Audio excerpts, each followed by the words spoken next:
Hi everyone. Donation ఇవ్వడానికి కూడా ఈ రోజులో పరీక్ష పెట్టి అది నిజమా కాదని ఎంక్వైరీ చేసి డొనేషన్ ఇచ్చే వాళ్ళు కూడా ఈ రోజులో ఉన్నారండి. చూడండి, మానవత్వాన్ని కూడా పరీక్షించే రోజులు వచ్చేసాయి అన్నమాట. ఇది నిజంగా జరిగింది. అనురాధ మేడం, ఆవిడ ఒక హెచ్ఎం మేడం అండి, ఒక గవర్నమెంట్ స్కూల్లో హెచ్ఎం మేడం. ఆవిడ బెస్ట్ స్టేట్ టీచర్ అవార్డీ కూడా.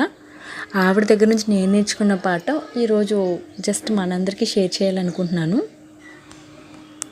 ఒక ప్రైవేట్ టీచర్, తెలుసు కదండి ప్రైవేట్ స్కూల్ పరిస్థితి, ప్రైవేట్ టీచర్స్ పరిస్థితి. కరోనా చాలా పెద్ద దెబ్బ వేసింది.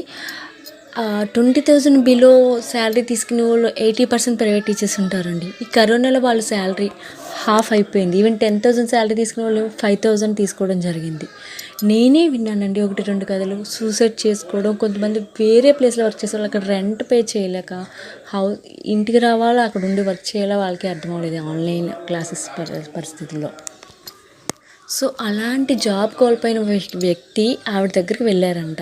ఆవిడ తడుముకోకుండా ఒక చదువుకున్న వ్యక్తి చేయి చాచి యాచించడం అంటే అది దయనీయమైన పరిస్థితి. తడుముకోకుండా ఆవిడ కొంత మొత్తాన్ని ఆ వ్యక్తికి ఇవ్వడం జరిగింది.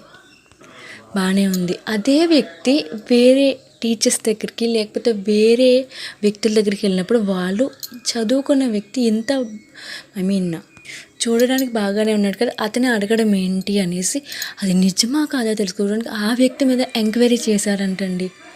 అయ్య బాబా, ఆ విషయం వింటే నిజంగా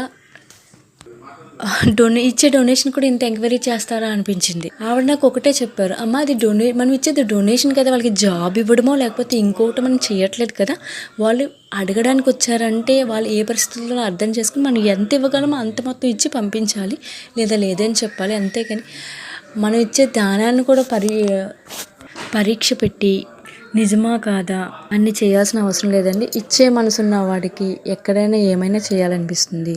సహాయం కోరే వాళ్ళు ఉన్నప్పుడు సహాయం చేసేవాళ్ళు కూడా ఉన్నారండి, ఉండాలి కూడా. Thank you everyone. సాయం కోరే చేతుల కన్నా సాయం చేసే చేతులు మిన్న మనకు తెలిసిన చలోక్తేనండి. అందరం పాటిద్దాం. థ్యాంక్ యూ ఎవరి